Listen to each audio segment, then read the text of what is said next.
a good morning this morning because I woke up. That's a good sign. And then I knew it was a normal morning because my daughters were arguing with each other, so I thought, well, it's normal. And it's raining and gray, so I thought, wow, it's really normal in Michigan just before Christmas.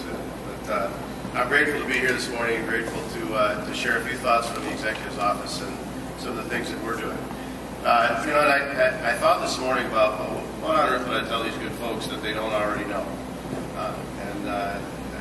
One of the things that I reflected on driving down to Crowfoot this morning is that really the condition that we're in right now with workforce development, from the perspective of who provides those jobs, the job providers, the companies and the business owners, and the people that invest the money in the buildings, and this is the building owner here, and Kyle, the work that he's doing, the perspective that they have, and how does that reflect on Pontiac as an entity that really is striving to rebuild itself and to reinvent really both the heritage and the vision of Pontiac into the new world going forward. And it's been a frustrating time again for those job creators in our county and within our region. And I just want to kind of set the stage of what some of the initiatives that we're driving from our Office for Workforce and how we see that they relate, not necessarily as a service, because I see so many good friends that provide hours and hours and hours, weeks of service to helping those individuals find jobs, helping the companies with the actual job matching skills and finding the right person. I know that John is doing one initiative that we're working on right now is a skills needs assessment. We've done those before, but really focusing on advanced manufacturing. And then I see my good friend from OCC, Sharon Miller, who always tells me, well, Matt, where are the students going to come from? So you find the skills that you need, and you find the shortage that we have. How do we find the student? And so my remarks this morning are really reflective on the job creators that really draw a lot of that out.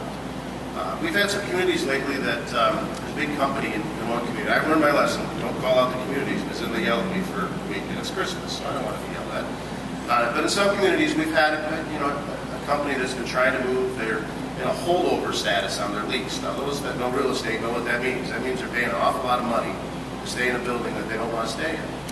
And so they've been trying to get a permit out of the community to start the demo on their new building that they want to move to. And it's been almost 5 weeks.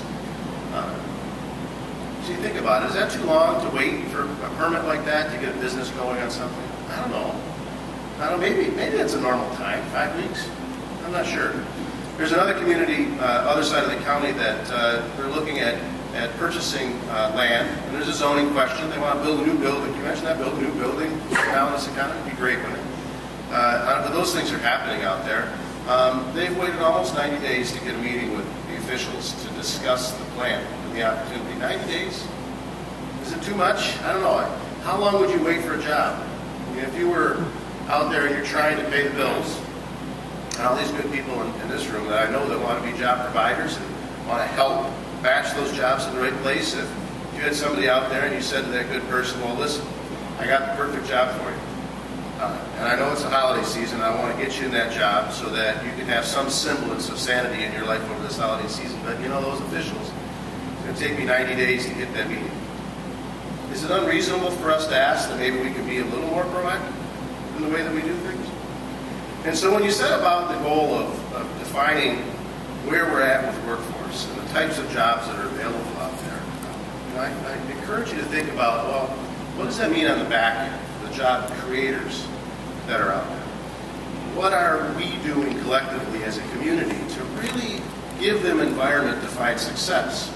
And so when I see Jennifer Llewellyn does such great work at Michigan Works out there, what are we doing to boost the opportunity that the company that she's trying to match the worker to has a quick and efficient road to success themselves so that her work becomes lighter, which means that she has more time in her busy day to maybe help a few more people find those opportunities. And the community around those other job opportunities have rallied to recognize the opportunities themselves and then insist upon an environment that we all have success.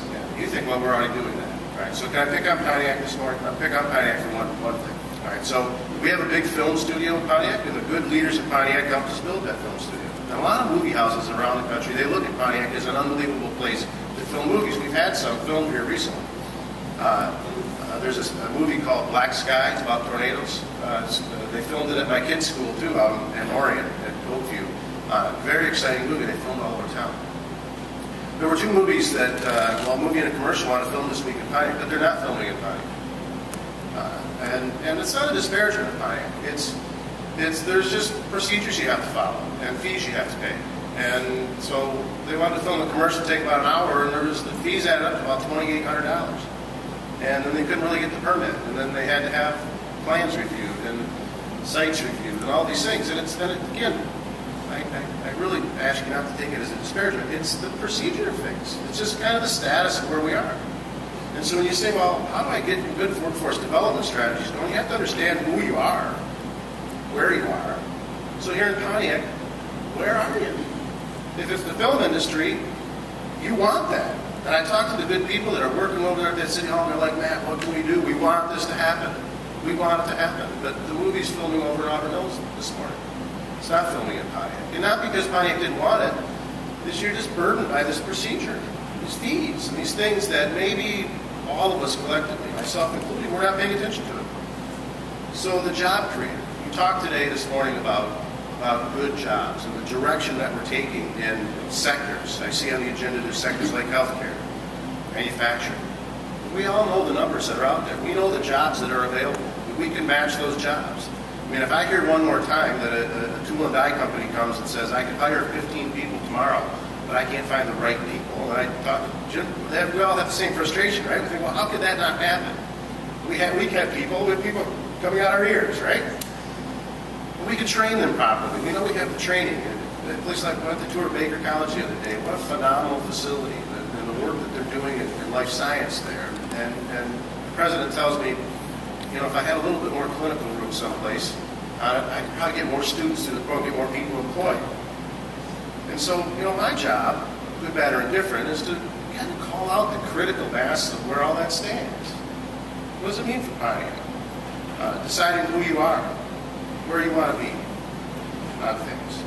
Is it an easy process for employers to do that? Is it a streamlined process? Is it a process where a company that wants to come into Pontiac says, not only do I want to be there because it looks like Pontiac is starting to regrow, to have a new identity based in its old history. Do they come in and they say, I know I can do that because in 30 days I can get my identity, I can get my permits, I can get my partners in development in this great city. Is it there? Is it not? And so you have to think about that. Are you prepared for those types of opportunities? One opportunity I want to speak to, and then I'll sit down, because you've got a much busier agenda than me. It really outlays the economic vision for workforce development that our team at Oakland County is trying to accomplish. It has to do with McLaren Hospital. Now, I'm not here to advocate for McLaren Hospital, even though parents would love me to. But I'm here to advocate for the rally cry of the opportunity that Pontiac really sits at the precipice of a great opportunity right now. You think of the work you've done the last 2 years. Think of where you were 2 years ago. Now, I was the supervisor of Orion Township, your neighbor to the north, 2 years ago. And I sat with your former mayor, rest his soul in this holiday season, and certainly prayers to his family. But I sat with your former mayor, and we talked about, wow, Orion's going to close, GM Orion's going to close, really? That means Stamping's going to close? They're going to reduce powertrain? I mean, we really talked about what happened 2, 3 years ago. I mean, where were we 3 years ago? It was awful. It's not awful anymore. I don't know if you've noticed, but there's a lot of great things happening in Pontiac. A lot of people say, well, why are you tearing down that truck and bus plant over there on Updike Road? Well, this is obsolete. To retrofit it costs more than to tear it down. I don't tear it down, but guess what? We've got great retail opportunities that are coming back to that area. And the people don't think that retail jobs are real jobs. And I would ask you to quit your job, live without a paycheck for a year, and then have somebody come and offer you that you can go work at a place like Menards or Myers or what might come into that area. Those are real jobs too. So we need to empower those employers.